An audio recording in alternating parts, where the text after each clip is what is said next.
I'll just talk a little bit about the play, try to introduce it. So in 5 minutes, we'll have the play.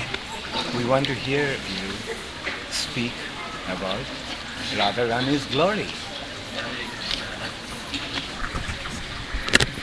Omagyanatamarandasya gananjana salakaya chakshmanatamyena tasmai shri gurave namaha Shri Chaitanya Manomishtam Stapatam Yena Bhutale Kalpatarubhyascha Kripa Sindhubhya Vacha Patitanam Bhavanebhyo Vaishnavebhyo Namo Namaha Shri Krishna Chaitanya Brahmanachananda Shri Advaita Garadha Shivasari Go Bhakta Vrinda Hare Krishna Krishna Krishna Hare Hare Hare Ram, Ram Ram, Hare Hare. So, this Radharani festival has been very nice. Every year our festivals get bigger. But this Radharani festival has been particularly nice. So many of you have come. I'll just give a few brief examples, a few short examples. One time, Srila Bhaktisiddhanta Saraswati Thakur, the spiritual master Srila Prabhupada, was at Radhakund, and he was conducting his Kartik Brat in Radhakund. There's a house in which he stays in Radhakund. And the Maharaja Bharatpur is nearby, also came to visit Radhakund and was doing Dandavat Prakama. This means falling flat, then standing up and falling flat, and going all the way around Radhakund. This takes perhaps 3 or 4 hours. So the Maharaj of Bharatpur was doing this, which was quite significant because he was like a king. So some of Srila Bhaktisiddhanta Saraswati Thakur disciples, they informed him, Maharaj, the Srila Bhaktisiddhanta, Srila Prabhupada, he was called, the Maharaj of Bharatpur is doing this Dandavat Prakama.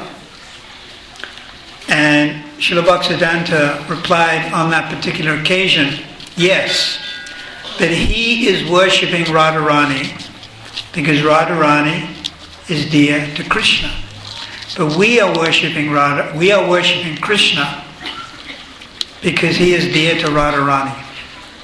Do you understand? So, in other words, in one sense, we're Shakti worshippers, in the true sense of the word, because we put a lot of emphasis on the worship of Radharani. But as was pointed out, it's a confidential subject matter. It's not something that is openly discussed, because it can be misunderstood. And even the nature of discussing ras, it's parokshavad. Parokshavad means indirect. That's why in the Srimad Bhagavatam the name Radharani is not even mentioned. Parokshavad means indirect. There's indirect reference, but it's not directly mentioned, because these subject matters are very, very confidential. So the play, it's the Dana Kela Nivartana Tax Leela pastime. So this is quite nice.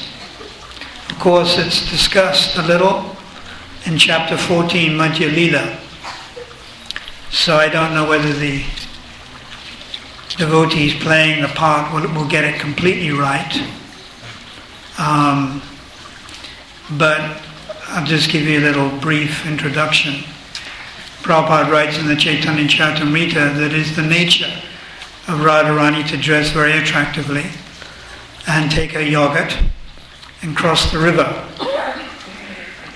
So at that time, Krishna, he created a toll station, just like we have on the N3, on the North Coast Road toll stations.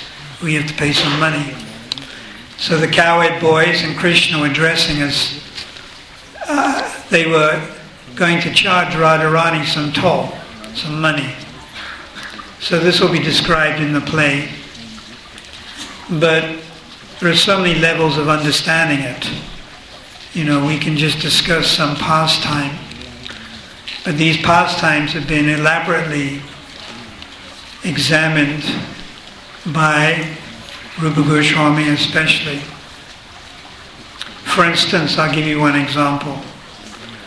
When from some quite distance, Radharani sees Krishna. When she first sees him, the symptom of Vilasilankara manifests in the body of Radharani. And a slight smile manifests in her face, but only slight. This is called Vilas Alankara. Alankara means bodily ornaments. There are 22 ornaments that decorate Radharani's body. So we'll see whether they do this in the play. Vilas Alankara. Then when Radharani gets a little nearer, it becomes Lalita Alankara. Lalita Alankara is described by Rupa Goswami when Radharani is in the presence of Krishna. There's an attractive curve manifested in her neck, in her waist, in her legs. Slight curve. And she's shyly looking in the opposite direction. A very brief description of Lalita Alankara. And then, when Radharani gets even nearer to Krishna, there's another Alankara called Vivok Alankara. Vivok is described by Rupa Goswami when Radharani actually ignores Krishna. She actually ignores him. One time Radharani was making a garland, obviously for Krishna. Krishna came nearby. Radharani could see Krishna out of the corner of her eyes, but she ignored him. So Krishna became a little thinking, well, she hasn't noticed me, so he came a little nearer. So still Radharani pretended to ignore Krishna. So then Krishna came even nearer, so that he was standing right in front of her. She still ignored him. This is called Vivoka Alankara. It's a different type of ras. So this has also been described by Rupa Goswami. So Vilasa Alankara, Lalita Alankara, Vivok. So these types of emotions should ideally be displayed by the persons who are acting. But in order to act, really, pure devotees should act. Because they know about these emotions. Just like Ramananda Roy, when he writes his plays, he directs them. So anyhow, I'm sure we'll be able to pick up something. So I think we should continue with the play. Srila Prabhupada ki jai, Shrimati Radhastami Mahotsava ki jai, Shri Radha Radhanatha ki jai, Gau Premanandi.